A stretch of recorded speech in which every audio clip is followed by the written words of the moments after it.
ಎಲ್ಲರಿಗೂ ನಮಸ್ತೆ. ನಾನು ನಿಮ್ಮ Geeta Nigangoud. Welcome to Geeta Nigangoud YouTube channel. So I hope ಎಲ್ಲರೂ ಚೆನ್ನಾಗಿದ್ದೀರಿ ಅಂದ್ಕೊಂಡಿದ್ದೀನಿ. ಸೊ ನಾನು ಸಹಿತ ತುಂಬ ಚೆನ್ನಾಗಿದ್ದೀನಿ. ಸೊ ನನ್ನ ಚಾನಲನ್ನು ಇನ್ನೂ ಯಾರು ಸಬ್ಸ್ಕ್ರೈಬ್ ಮಾಡ್ಕೊಂಡಿಲ್ಲ, ದಯಮಾಡಿ ಸಬ್ಸ್ಕ್ರೈಬ್ ಮಾಡಿಕೊಡ್ರಿ. ಸೊ ಇವತ್ತಿನ ಒಂದು ಶುಭೋದಯದ ನುಡಿ ಏನು ಅಂತ ಹೇಳಿದ್ರೆ, ನಮ್ಮ ತೀರ್ಪು ಹೇಗಿರಬೇಕು ನೋಡ್ರಿ.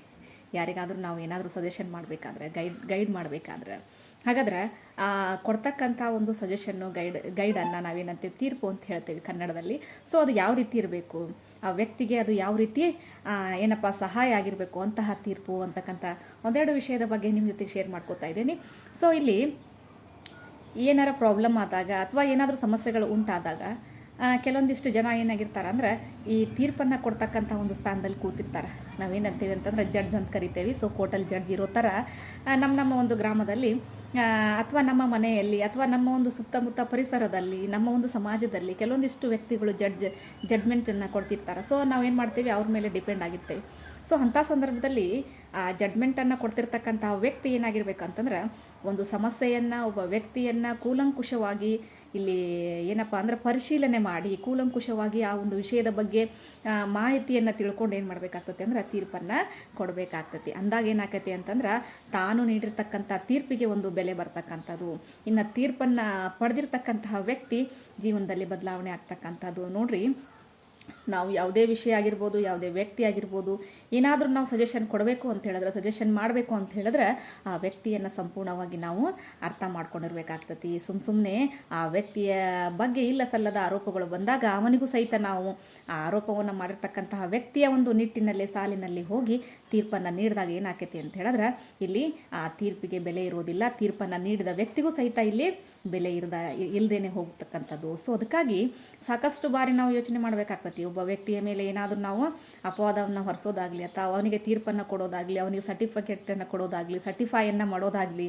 ಮಾಡಬೇಕಾದ್ರೆ ಸಾಕಷ್ಟು ಬಾರಿ ಯೋಚನೆ ಮಾಡಿ ನಾವೇನು ಮಾಡಬೇಕಾಗ್ತತಿ, ತೀರ್ಪನ್ನು ಕೊಡಬೇಕಾಗ್ತತಿ. ನೋಡ್ರಿ, ಸಮಾಜದಲ್ಲಿ ಸಾಕಷ್ಟು ತೊಂದರೆಗಳು, ತಾಪತ್ರಯಗಳು, ಜಗಳಗಳು, ಮನಸ್ತಾಪಗಳು ಇವೆಲ್ಲ ಯಾಕೆ ಆಗ್ತವೆ ಅಂತ ಹೇಳಿದ್ರೆ ಇದೇ ರೀತಿ ತೀರ್ಪಿನಿಂದನೇ ಆಗ್ತಕ್ಕಂಥದ್ದು. ಯಾಕಂದ್ರೆ ಊಹಾಪೋಹ, ನೋಡ್ರಿ, ಊಹಾಪೋಹ ಮಾತಿಗೆ ಇರ್ತಕ್ಕಂತಹ ಬೆಲೆ ಸತ್ಯವಾಗಿರ್ತಕ್ಕಂಥ ಮಾತಿಗೆ ಸಿಗೋದಿಲ್ಲ.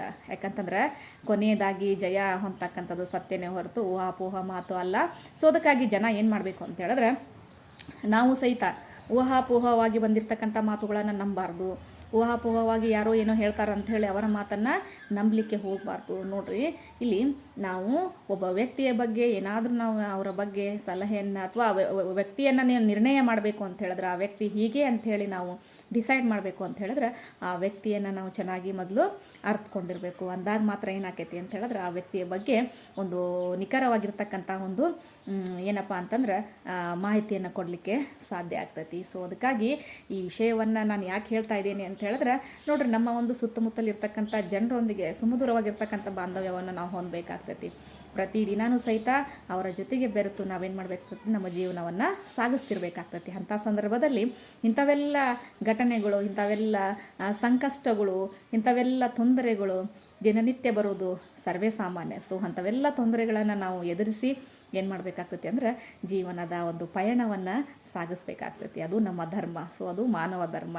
ಸೊ ಅದನ್ನು ಬಿಟ್ಟು ಹೋಗಲಿಕ್ಕೆ ಆಗೋದಿಲ್ಲ.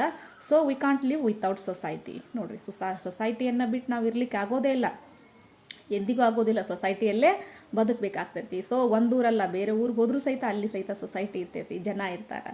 ಸೊ ಅಲ್ಲಿ ರೂಲ್ಸು ರೆಗ್ಯುಲೇಷನ್ಸ್ ಇರ್ತಾವೆ, ಅದನ್ನು ಮೀರಿ ನಾವು ಅಲ್ಲಿ ಬದುಕಲಿಕ್ಕೆ ಆಗೋದಿಲ್ಲ. ಸೊ ಅದಕ್ಕಾಗಿ ನಾವು ತಿಳ್ಕೋಬೇಕು, we are in respectful society. ನಾವೇನಿದ್ದೀವಿ ಅಂತಂದ್ರೆ ಒಂದು ಗೌರವಯುತವಾಗಿರ್ತಕ್ಕಂಥ ಸಮಾಜದಲ್ಲಿ ಅದೇವಿ. ಸೊ ನಾವು ಏನು ಮಾಡಬೇಕು, ಅದರ ಒಂದು ರೂಲ್ಸು ರೆಗ್ಯುಲೇಷನ್ಸ್ಗೆ ತಕ್ಕನ ಹಾಗೆ ಏನು ಮಾಡಬೇಕು, ಬದುಕನ್ನು ನಡೆಸಬೇಕು ಅಂತಕ್ಕಂಥದ್ದು. ಅದಕ್ಕಾಗಿ ಜವಾಬ್ದಾರಿನ ಕೊಟ್ಟಿರ್ತಕ್ಕಂಥವ್ರು, ಜವಾಬ್ದಾರಿನ ವಹಿಸ್ಕೊಂಡಿರ್ತಕ್ಕಂತಹ ನಾವುಗಳು ಅಂದ್ರೆ ಒಂದು ಒಳ್ಳೆಯ ಸ್ಥಾನದಲ್ಲಿರ್ತಕ್ಕಂಥ, ಜಡ್ಮೆಂಟ್ ಕೊಡ್ತಕ್ಕಂಥ ಸ್ಥಾನದಲ್ಲಿರ್ತಕ್ಕಂಥ ನಾವುಗಳು, ಹಿರಿಯರಾಗಿರ್ಬೋದು, ಬುದ್ಧಿಜೀವಿಗಳಾಗಿರ್ಬೋದು, ಪಂಚರಾಗಿರ್ಬೋದು, ಅಥವಾ ನ್ಯಾಯ ನಿರ್ಣಯವನ್ನು ಮಾಡ್ತಕ್ಕಂತಹ ದೊಡ್ಡವರಾಗಿರ್ಬೋದು. ನೋಡ್ರಿ, ಎಲ್ಲರೂ ಏನಪ್ಪ ಅಂತಂದ್ರೆ ಒಂದು ಗೌರವಯುತ ಸ್ಥಾನದಲ್ಲಿ ನಾವು ಇರ್ತೇವೆ. ಸೊ ಅಂಥ ಸಂದರ್ಭದಲ್ಲಿ ಯಾರ್ಯಾರಿಗೋ ಏನೇನೋ ಹೇಳ್ತಾರೆ ಅಂಥೇಳಿ ಅವರ ಬಗ್ಗೆ ನಾವು ಸರಿಯಾಗಿರ್ತಕ್ಕಂಥ ಜಡ್ಮೆಂಟನ್ನು ಕೊಡಲಿಲ್ಲ ಅಂತ ಹೇಳಿದ್ರೆ ಏನಾಗ್ತೈತಿ ಅಂತಂದ್ರೆ ಆ ಒಂದು ವ್ಯಕ್ತಿತ್ವಕ್ಕೆ ಕುಂದು ಬರ್ತಕ್ಕಂಥದ್ದು, ಅಥವಾ ಆ ನಿರ್ಣಯವನ್ನು ಪಡೆದಿರ್ತಕ್ಕಂತಹ ವ್ಯಕ್ತಿ ಏನಾದರೂ ಅನಾಹುತ ಅನುಭವಿಸ್ತಕ್ಕಂತಹ ಒಂದು ಪರಿಸ್ಥಿತಿ ಬರ್ತಕ್ಕಂಥದ್ದು. ಸೊ ಅದಕ್ಕಾಗಿ ದಯಮಾಡಿ ಏನು ಮಾಡಬೇಕು ಅಂತ ಹೇಳಿದ್ರೆ, ನಾವೆಲ್ಲರೂ ನೋಡ್ರಿ ದೇವ್ರು ನಮ್ಗೆಲ್ಲರೂ ಏನು ಮಾಡಿದ್ದಾನೆ ಅಂತಂದ್ರೆ ಒಂದೇ ಬ್ರೈನನ್ನು ಕೊಟ್ಟಿರ್ತಾನೆ, ಸೇಮ್ ಬ್ರೈನನ್ನು ಕೊಟ್ಟಿರ್ತಾನೆ. ಬಟ್ ಅದನ್ನು ಯಾವ ರೀತಿ ನಾವು ಯೂಸ್ ಮಾಡ್ಕೋತೀವಿ ಡಿಪೆಂಡ್ ಅಪಾನ್ ನಮಗೆ ಬಿಟ್ಟಿರ್ತಕ್ಕಂಥದ್ದು. ಸೊ ಅದಕ್ಕಾಗಿ ಇಲ್ಲಿ ನಾವು ಯೋಚನೆ ಮಾಡ್ತಕ್ಕಂಥ ರೀತಿ ಒಳ್ಳೆ ರೀತಿಯಾಗಿತ್ತು ಅಂತ ಹೇಳಿದ್ರೆ ಅಲ್ಲಿ ಇಂಥ ಲೋಪದೋಷಗಳಾಗಲಿಕ್ಕೆ ಸಾಧ್ಯನೇ ಇಲ್ಲ. ಅದಕ್ಕಾಗಿ ಪ್ರತಿಯೊಬ್ಬರೂ ಸಹಿತ ಒಳ್ಳೆ ರೀತಿಯಿಂದ ಯೋಚನೆ ಮಾಡಿರಿ. ಯಾರಿಗೂ ಸಹಿತ ಜಡ್ಮೆಂಟ್ ಕೊಡಬೇಕಾದ್ರೆ ಇಲ್ಲಿ ಏನೂ ವಿಷಯ ಗೊತ್ತಿಲ್ಲದೆ ಜಡ್ಮೆಂಟ್ ಕೊಡ್ಲಿಕ್ಕೆ ಹೋಗಬೇಡ್ರಿ. ಸುಖ ಸುಮ್ಮನೆ ಮನಸ್ತಾಪವನ್ನು ಮಾಡಿಕೊಂಡು ಮನಸ್ಸಿನ ನೆಮ್ಮದಿಯನ್ನು ಹಾಳು ಮಾಡ್ಕೋಬೇಡ್ರಿ. ನಾನು ಹೇಳ್ತಿರ್ತೇನೆ ನೋಡ್ರಿ ಪದೇ ಪದೇ, ಮಾನಸಿಕವಾಗಿ ನೀನು ಚೆನ್ನಾಗಿರು. ಮೊದಲು ಮಾನಸಿಕವಾಗಿ ನೀನು ಚೆನ್ನಾಗಿದ್ದಿ ಅಂತಂದ್ರೆ ದೈಹಿಕವಾಗಿ ಆಟೋಮೆಟಿಕ್ಲಿ ಚೆನ್ನಾಗಿ ಆಗ್ತಿ. ಅದ್ರ ಜೊತೆಗೆ ನೀನು ಖುಷಿಯಾಗಿರು. ಫಸ್ಟು ನಿನ್ನ ಖುಷಿ ಇಂಪಾರ್ಟೆಂಟ್, ದೆನ್ ಅದರ್ಸ್ ಅಂತ ಹೇಳ್ತೀನಿ. ಸೊ ಅದಕ್ಕಾಗಿ ನಿಮ್ಮನ್ನು ನೀವು ಚೆನ್ನಾಗಿ ನೋಡ್ಕೊಳ್ರಿ. ಅದಾದಮೇಲೆ ನೀವು ಚೆನ್ನಾಗಿದ್ರಿ ಅಂತ ಹೇಳಿದ್ರೆ ಜಡ್ಮೆಂಟ್ ತಾನಾಗೆ ಚೆನ್ನಾಗಿ ಬರ್ತೈತಿ. So don't worry about that. ಖುಷಿಯಾಗಿರ್ರಿ. ಹೀಗೆ ನನ್ನ ಚಾನಲನ್ನು ನೋಡ್ತಾ ಇರಿ, ಸ್ಕಿಪ್ ಮಾಡಿದ ಹಾಗೆ. ಸೊ ಸಪೋರ್ಟ್ ಮಾಡಿರಿ ಅಂತ ಹೇಳ್ತಾ ಮತ್ತೊಂದು ಶುಭೋದಯದ ನುಡಿಯೊಂದಿಗೆ ಮತ್ತೆ ನಿಮ್ಮನ್ನು ಭೇಟಿ ಆಗ್ತೀನಿ. ಅಲ್ಲಿವರೆಗೂ ನಮಸ್ತೆ.